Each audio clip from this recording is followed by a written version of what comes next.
좋은 아침입니다.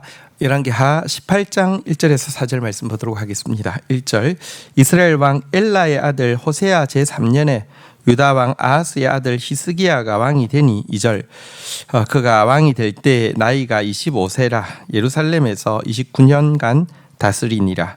그의 어머니의 이름은 아비요 스가리아의 딸이더라. 자, 남유다의 가장 사악한 왕을 뽑으라고 하면 아하스를 뽑을 수 있는데요. 그걸 보면 진짜 이제 이 남유다의 수명도 끝이 났고, 또 뿐만 아니라 다윗의 씨를 통하여서 예수 그리스도를 주시겠다는 하나님의 계획도 완전히 끝이 난 것처럼 보입니다.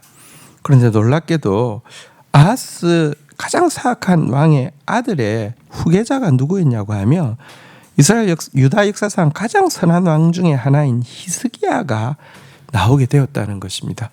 어떻게 이런 일이 있을 수 있었을까요? 여기서 그 몇 가지 원인을 오늘 읽었던 본문에서 좀 찾아볼 수 있는데, 첫 번째는 이 히스기야의 어머니가 아비라고, 혹은 다른 본문에 보면 아비야라고 돼 있는데 여기서 찾을 수 있습니다.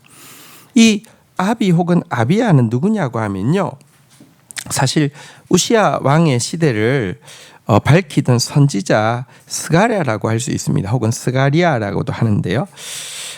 여러분, 이 스가랴 혹은 스가리아, 이 어두운 시절에 하나님의 말씀대로 하나님의 그 뜻을 밝히다가 순교한 바로 이 스가랴의 딸이 히스기야의 어머니였다라고 나오고 있습니다. 경건한 어머니의 영향력은 얼마나 큰 것인지 그런 예는 성경에 자주 등장하고 있습니다. 우리 믿음의 어머니들, 우리의 수고가 사실은 참 가정에서 하고 있는 수고가 정말 눈에 보이지 않을 때가 있습니다. 그러나 여러분, 그것이 자녀에게 건강하고 바른 신앙을 심어주는데 이것보다 더 큰 영향력이 없다는 사실을 우리가 알아야 할 것입니다. 두 번째는 그가 왕으로 세워진 시기와도 관련이 있는데요.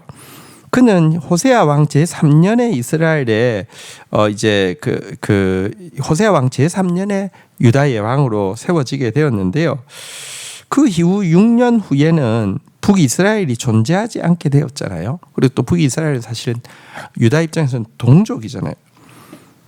같은 동족, 또 사실 북이스라엘도 명분상으로는 여호와의 이름을 불렀잖아요. 여호와의 이름을 부르던 동족 국가가 멸망한 것은 이 히스기야로 하여금 정말 하나님의 말씀대로 하나님을 섬겨야 된다라는 사실을 그에게 굉장히 강력하게 이렇게 자극을 주는 것이 되었을 것입니다. 자, 3절부터 한번 좀 보도록 하겠습니다. 히스기야가 그의 조상 다윗의 모든 행위와 같이 여호와께서 보시기에 정직하게 행하여, 4절 그가 여러 산당들을 제거하며 우상을 깨뜨리며 아세라 목상을 찍으며 모세가 만들었던 놋뱀을 이스라엘 자손들이 이때까지 향하여 분향함으로 그것을 부수고 느우스단이라 일컬었더라. 자, 그런데 여러분, 이 히스기야가 이와 같이 그 어머니의 영향, 또 북이스라엘 동족의 멸망의 영향을 받아서 이렇게 선한 왕이 된 부분도 있지만, 더 중요한 것은 하나님께서요, 다윗의 자손을 통하여서 구원의 역사를 이루시려고 하시는 그 계획 때문에 가장 악한 왕 아래에서 가장 선한 왕이 나오게 섭리하셨다는 것이 더 큽니다. 이것은 우리에게 희망을 줍니다. 어쩌면 오늘날 우리가 살고 있는 시대의 교회의 모습은 아하스 시대처럼 보입니다. 희망이 보이지 않습니다.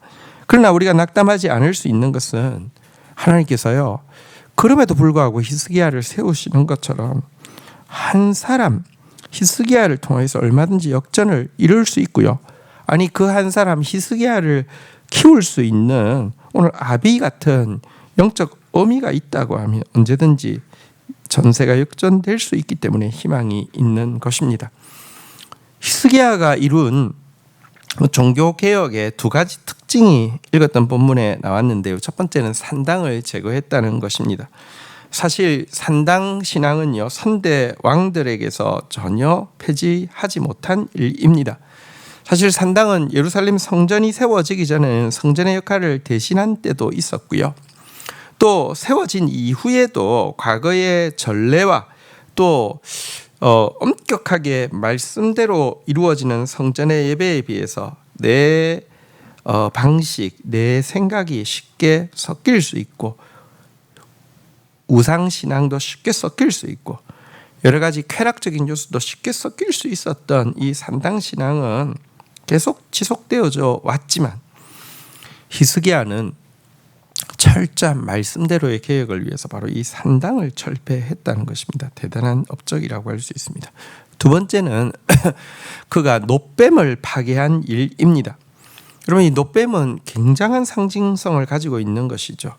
광야 시절, 모세 시절에 이스라엘 백성들이 불순종하자 불뱀이 와서 물려 죽게 되었는데요. 이때 살려달라고 외치자 하나님이 놋뱀을 만들어 이렇게 높이 들고 그 뱀을 보면은 구원받게 하셨는데요. 여러분, 그러므로 말미암아 제작되어진 이 모세 시대에 제작되어진 성물이어서 이 성물은 히스기야 시대를 계산하면 한 800년이나 된 정말 의미 깊은 종교적 상징물이고요. 사실 그것만 쳐다보면 구원을 받는다는 것은 사실은 구약 시대의 십자가처럼 사용된 것이죠. 예수님도 당신께서 십자가 지실 것에 대해서 처음 예언하시면서 놋뱀과 같이 내가 들려야 하리라 이렇게 말씀하셨습니다. 굉장히 중요한 종교적 상징물이잖아요. 하지만 800년이 지나도록 이제 그 상징물 자체를 하나의 신처럼 떠받들고 섬기는 모습을 보고, 여러분, 상징물은 중요하지만 상징물이 그 상징하는 하나님을 대체하면 그건 우상으로 전락하는 것이잖아요. 이 때문에 히스기야는 조금도 두려워하지 않고 이 놋뱀을 가져와서는 백성들 앞에서 꺾어버리고는 이것을 너후스단이라고 불렀습니다. 너후스단이란 놋조각이라는 뜻입니다. 놋조각에 지나지 않는 것을 하나님처럼 섬기지 말라고 하면서 부셔버렸습니다. 여러분, 오늘날 십자가는 우리 신앙의 굉장히 중요한 상징물이죠. 십자가가 신앙이 아닙니다. 십자가는 상징물입니다. 십자가를 통해서 예수 그리스도의 죽으심, 예수 그리스도의 자기 부인의 길을 우리는 따라가는 존재임을 상기하는 것입니다. 하지만 이것 자체가 하나의 신앙이 되고 십자가의 이름으로 온갖 악이 자행되어진다고 하면, 온갖 어리석음이 자행되어진다고 하면 이것은 잘못된 것이잖아요. 그렇지만 누가 쉽게 십자가를 꺾겠습니까? 히스기야는 놋뱀을 꺾으면서까지 신앙의 본질을 찾으려고 애를 쓴 인물입니다.